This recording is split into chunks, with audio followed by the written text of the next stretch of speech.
বাথরুমের commode flash হচ্ছে না। এই যে আমি লো ডাউন ট্যাঙ্কির উপরে যে পুশ বাটন রয়েছে তা চেপে রাখছি, কোনোভাবেই পানি আসছে না, অর্থাৎ ফ্ল্যাশ হচ্ছে না। তো আমরা দেখার চেষ্টা করব কী কারণে ফ্ল্যাশ হচ্ছে না। আমরা লো ডাউন ট্যাঙ্কির ঢাকনা খুলব, সাবধানে খুলতে হবে যাতে পড়ে না যায়। এবং এই যে বল কক রয়েছে বা ফিল ভাল্ব বা রিফিল ভাল্ব, এই বল কক অটোমেটিকভাবে পানি ভিতরে প্রবেশ করাতে পারছে না, ফলে লো ডাউন ট্যাঙ্কির ভিতরে কোনো পানি নেই। তো আমরা ক্যাপ খুলছি, বল ককের দেখেন ঢাকনা ছিল এবং ক্যাপ খোলার আগে একটি লক রয়েছে, এই লক খুলব।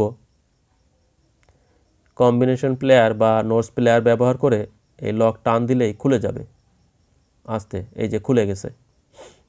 এই লকটি খোলার পরে এই যে লিভার রয়েছে তার উপরে একটি রাবার থাকে, এই রাবারটি মূলত ক্যাপের উপরে, বল ককের যে ক্যাপ রয়েছে ক্যাপের উপরে একটি ছিদ্র থাকে, ওই ছিদ্রটিকে অফ করে দেয়, ফলে এয়ার গ্যাপ বা বাতাস চলাচল বন্ধ হয়ে যায়। দেখেন ময়লা জমে আছে, প্রচুর ময়লা জমে আছে। যেহেতু এখানে ঢাকনা ছিল বল ককের উপরে, তাই এই বল কক পূর্বে খোলা হয়নি বা পরিষ্কার করা হয়নি, কারণ পরিষ্কার করার পরে ওই ঢাকনা পুনরায় সেট করা হয় না বা সেট করলেও থাকে না। আমি টিউব খুলে নিচ্ছি, এই যে টিউব প্রচুর পরিমাণে ময়লা জমে আছে, পরিষ্কার করে দিতে হবে। এরপর আমি অ্যাঙ্গেল স্টপ কক অফ এবং অন করে দেখছি পানি প্রবেশ করে কিনা।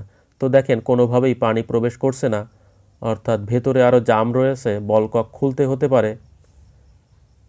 তো আমি বারবার চেষ্টা করছি অ্যাঙ্গেল স্টপ কক ব্যবহার করে যে পানি ভেতরে আসছে কিনা। একটি ড্রাইভার ব্যবহার করে চেষ্টা করছি ময়লা সরিয়ে পানি যাতে ভেতরে আসে। তো একবার যদি পানি ভেতরে আসে তাহলে ময়লা পরিষ্কার হয়ে যাবে। কোনোভাবেই পানি আসছে না, শুধুমাত্র পানির বুদবুদ যেভাবে হয় সেইভাবে হচ্ছে।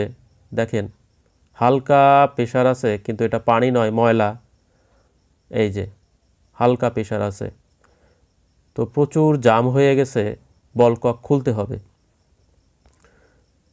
এই যে দেখেন আমি বল কক আপ ডাউন করছি, কারণ বল কক লক এবং আনলক করা যায়, ঘুরিয়ে একটি লক রয়েছে, আপ ডাউন করা যায়। কানেকশন পাইপ খুলে অ্যাঙ্গেল স্টপ কক অন করছি, দেখেন পানির প্রেশার রয়েছে, প্রচুর পানি আসছে।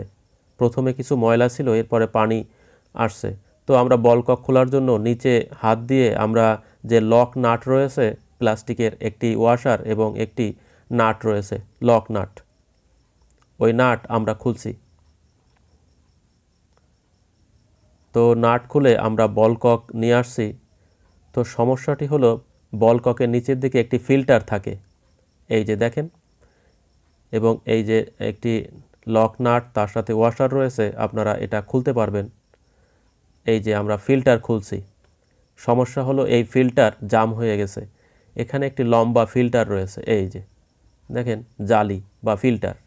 এই ফিল্টার থেকে পানি প্রবেশ করে বল ককের ভিতরে। তো ময়লা যেহেতু পানিতে থাকে বা আয়রন থাকে, তা জমে জমে জাম হয়ে যায়। তো এই ফিল্টার পরিষ্কার করে দিতে হবে।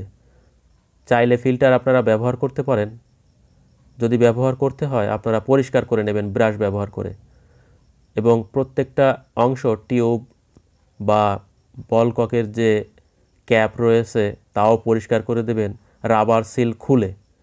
তাহলে এয়ার গ্যাপ সঠিকভাবে বাতাস প্রবেশ করাতে পারবে, যে ছিদ্রটা রয়েছে তা পরিষ্কার হয়ে যাবে এবং সঠিক সময়ে পানি বন্ধ করতে পারবে অটোমেটিকভাবে। তো আমরা বল ককের প্রত্যেকটা অংশ পরিষ্কার করে নিচ্ছি। আপনারা চাইলে টয়লেট ক্লিনার বা ভিক্সল জাতীয় যে মেডিসিন রয়েছে তা ব্যবহার করে বল ককের প্রত্যেকটা অংশ পরিষ্কার করে দিতে পারেন, কারণ প্লাস্টিকের অংশ কালো হয়ে গেছে আয়রন জমে। পরিষ্কার করলে এটা মূলত আগের চেহারায় ফিরে আসবে, সাদা এবং সবুজ রং যেখানে ছিল। তো দেখেন বল কক ছোট বড় করা যায়, এই যে লক রয়েছে একটি লক আনলক করে ছোট বড় করা যায় ঘুরিয়ে, এবং ঘুরিয়ে লক করে দিতে হয়। তো আমি কি করছি, এই যে বল ককের যে ক্যাপ রয়েছে তার রাবার সিল খুলছি। তো বল কক যেহেতু আমি খুলেছি এবং সমস্যা হলো এর ফিল্টার জাম হয়ে গিয়েছিল, তো যেহেতু খুলেছি আমি প্রত্যেকটা অংশ পরিষ্কার করে দিচ্ছি যেখানে যেখানে ময়লা জমে। তো এই যে বল ককের ক্যাপ রয়েছে, ক্যাপের উপরে একটি ছোট্ট ছিদ্র থাকে। এই ছিদ্র দিয়ে মূলত বাতাস বাহিরে আসে এবং বাতাসটি যখন বন্ধ হয়ে যায়, বা এই যে ছোট্ট ছিদ্র, আবার যখন এখানে সজোরে প্রেসার দেয় তখন এয়ার বন্ধ হয়ে যায়, বাতাস বন্ধ হয়ে যায় এবং পানি প্রবাহ অটোমেটিকভাবে অফ হয়ে যায়। তো বল কক এইভাবেই তৈরি করা। এই সামান্য ছিদ্র দিয়ে যে বাতাস প্রবেশ করে, এখান থেকেই মূলত বাতাস বন্ধ হয়ে গেলে পানি প্রবাহ বন্ধ করে দেয়। তো দেখেন আমরা যে ফিল্টার ছিল ওই ফিল্টার পরিষ্কার করে দিচ্ছি। কি পরিমাণ আয়রন এবং পানির ময়লা জমে জাম হয়ে গেছে, এ কারণে মূলত ভিতরে লো ডাউন ট্যাঙ্কির ভিতরে পানি প্রবেশ করছিল না। তো এই বল কক না খুলেও এই ফিল্টার খোলা যাবে, কারণ নিচের থেকে কানেকশন পাইপ খুলে অ্যাঙ্গেল স্টপ কক অফ করে কানেকশন পাইপ খুলে দেখেন আমি যে লক নাট রয়েছে তা দেখিয়ে দিচ্ছি আপনাদের, এবং তার সাথে ওয়াশার রয়েছে, ওয়াশার উপরে থাকবে এবং লক নাট নিচে থাকবে। তো যা বলছিলাম, কানেকশন পাইপ খুলে আপনারা একটি নোজ প্লেয়ার্স হলে ভালো হয় বা কম্বিনেশন প্লেয়ার হলে চলবে। আপনারা ওই বল ককের নিচের অংশ থেকে ফিল্টার টান দিয়ে খুলে নেবেন এবং ফিল্টার পরিষ্কার করে আবার কানেকশন পাইপ জুড়ে দেবেন।